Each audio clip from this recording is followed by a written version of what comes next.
Quite a few of the biggest names in country music had to deal with hardship in their life, tragedies, and difficulties that informed their music. Here are some tragic details about classic country musicians. Hank Williams is one of the biggest names in country music history, thanks to seminal songs like Cold, Cold Heart, Your Cheatin' Heart, Hey, Good Lookin', and I'll Never Get Out of This World Alive. As a child, his family didn't have a lot of money, and he struggled with the health condition spina bifida. His singing and songwriting career started taking off in the early 1940s, but his chronic back pain led to alcohol abuse, and it wasn't uncommon for him to perform drunk on stage. Despite these difficulties, Williams' career soared after the release of the 1949 song Lovesick Blues. The more successful he got, though, the more he drank, and he also started abusing morphine. Eventually, he was fired by the Grand Ole Opry, gained 30 pounds, started losing his hair, and had a minor heart attack. On December 30th, 1952, the singer fell unconscious in a hotel room, yet a doctor allowed him to keep working. A few days later on New Year's Eve, he had a heart attack in his car and died. Williams was just 29 years old.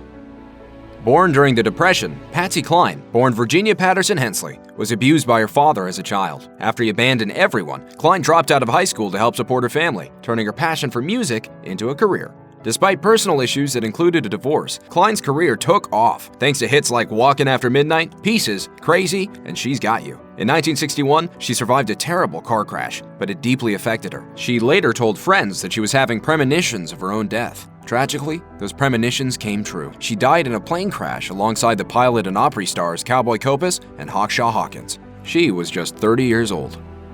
George Jones was one of 8 children and grew up poor in Texas. He wrote in his autobiography, I Live to Tell It All, that his father was an alcoholic who would become violent when under the influence, traits that set George on a very similar path. After his first marriage failed because of his drinking and anger issues, Jones went on to remarry 3 more times, once in a tumultuous relationship with fellow star Tammy Wynette.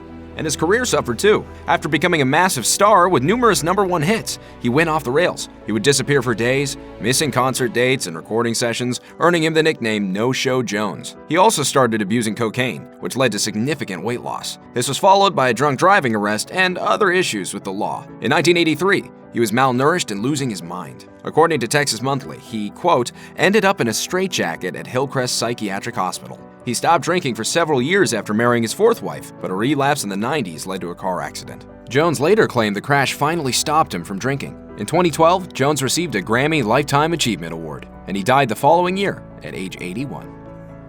Charley Pride made his mark as a country music star from the 60s through the 80s, with songs such as Is Anybody Going to San Antone and Kiss an Angel Good Morning.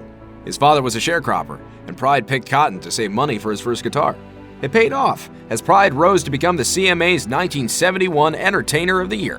Tragically, on December 12, 2020, Pride died of complications from COVID-19. He was admitted to the hospital in late November and passed away a couple weeks later. His death devastated the country music community, with stars from Reba McEntire and Brad Paisley to Dolly Parton and the Oak Ridge Boys delivering heartfelt tributes. He was 86. Tammy Wynette was shopping with her 8-year-old daughter on October 4, 1978, when she claimed that she was kidnapped from a parking lot in Nashville, Tennessee. The singer reported that an armed, masked man carjacked her. He proceeded to strangle her with pantyhose and beat her before abandoning her in a town 80 miles away, according to The Boot. Wynette suffered a fractured cheekbone, among other injuries. She told People later that month, "It was the most terrifying experience of my life." During the investigation, the police had trouble determining a motive or a suspect. Over 20 years later, Wynette's daughter, Jackie Daly, claimed in a book that her mother made the incident up to hide the abuse she received from her 5th husband, George Ritchie, allegations he denied. But another of Wynette's daughters, Georgette Jones, backed up her sister's claims that Ritchie had beat up their mother. Georgette wrote in her 2011 memoir, he threatened to destroy her life and write a tell-all book, so she decided to stay with him. So he concocted the kidnapping story for PR. Johnny Cash met Vivian Liberto in 1951 when she was just 17 years old. The pair married in 1954 after Cash was discharged from the military and set up a home in Memphis, Tennessee. Over the years, the couple had 4 children: Cindy Cash, Roseanne Cash, Kathy Cash, and Tara Cash. In 1956, Cash released I Walk the Line, which sold 2 million copies and hit #1 on the country charts, catapulting his career. The family moved to California, and Cash spent a lot of time on the road touring, while spending more and more time with singer June Carter. Cash's alcohol and drug abuse and his extramarital affairs led to the dissolution of his marriage to Vivian in 1966. But those weren't the only factors. Their marriage was put under attack a year earlier when a Ku Klux Klan magazine published altered photos of Vivian, leading to death threats from white supremacists because Vivian appeared to be black in a time when miscegenation laws were still in effect across much of the South. The couple threatened a lawsuit and had to prove her Sicilian ancestry in order for Cash to continue performing at some venues. Rosanne Cash said that racist backlash against the pair was another strain on her parents' relationship. My dad got into a public battle with the KKK, and so I knew about that, and it was scary. In 2021, the genealogy show Finding Your Roots discovered that Liberto and Cash actually both had black ancestors, something Rosanne, who it turns out is a distant cousin of Angela Bassett, enthusiastically embraced. Makes me feel like a badass. In 1959, Waylon Jennings was the bass player in Buddy Holly's backing band. Jennings was supposed to fly to a venue on February 3rd with Holly, but instead he gave his seat to J.P. Big Bopper Richardson, who wasn't feeling well. The winter weather had caused problems throughout the tour, and Holly joked with Jennings that he hoped his tour bus broke down. Jennings joked back, "I hope your old plane crashes." The plane did crash. In 1999, Jennings opened up about his fear that someone would find out that he had joked about the plane crash. He blamed himself and had survivor's guilt. He told CMT, "I hadn't contributed anything to the world at that time compared to Buddy. Why would he die and not me?" It took a long time to figure that out, and it brought about some big changes in my life, the way I thought about things. Willie Nelson has produced some of country's most beloved songs, including Crazy and On the Road Again. Popular since the 1960s, the octogenarian is still touring despite a number of scares, especially from his first marriage. In 1952, before his music career kicked off, the 19-year-old Nelson married 16-year-old Martha Matthews. Nelson told People magazine that the couple fought constantly, and by 1960, when they moved to Nashville with their kids, the relationship was on the rocks. Willie was drinking a lot and even tried to kill himself by lying down in the street and waiting for a car to run him over. Martha intervened, but she got so fed up with his drinking that when he passed out drunk one night, she sewed him inside a sheet. Willie recalled, "Then she got a broomstick and started beating the hell out of me. I woke up in this straitjacket, getting pounded like a short-order steak." When he was finally able to escape, Martha had left with both the kids and Willie's clothes. That was the end of their marriage.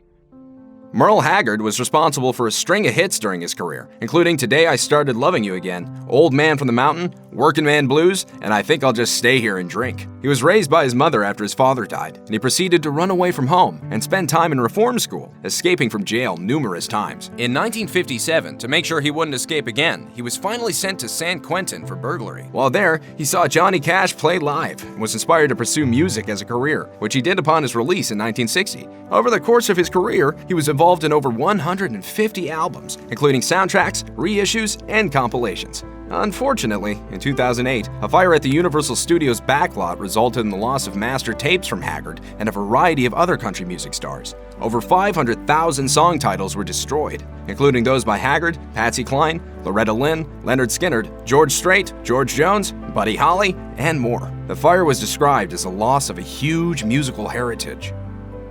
In March 2001, H.K. Koval, Toby Keith's father, died in a car accident that could have been prevented. Koval was driving his truck in Goldsby, Oklahoma, when another vehicle bumped into him. Koval's truck went over the median, and a charter bus struck him, causing his death. Keith and his family filed a lawsuit for wrongful death and negligence and received a $2.8 million settlement, according to Country Standard Time. The blame for the accident was placed on Rodriguez Transportes of Tulsa and the Republic Western Insurance Company. The Rodriguezes bought the bus in October 2000, and during an inspection the following month in Tulsa, inspectors determined that it urgently needed brake work. If the bus had been properly serviced and the driver properly trained to operate the vehicle, Koval would have survived, according to expert testimony in court. The driver did not have a commercial driver's license, and the jury determined that the crash was clearly avoidable. It decided that Koval was not at fault for the accident, and Rodriguez Transportes behaved in reckless disregard. Keith said after the trial, "We were only there to find the truth, and the jury saw it so plainly that they awarded us a unanimous decision."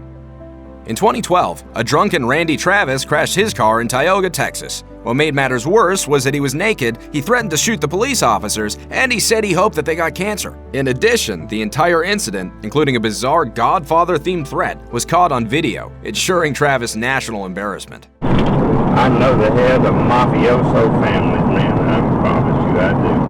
Travis pleaded guilty, received probation, and spent several years trying to block the release of the video. However, a judge allowed its release in 2017. In a bid to save Travis's reputation, a rep explained in a statement that the country star was impaired and coping with mental health issues, which caused him to, quote, do and say things that were entirely out of character. The rep also noted that Travis felt deeply apologetic for his actions.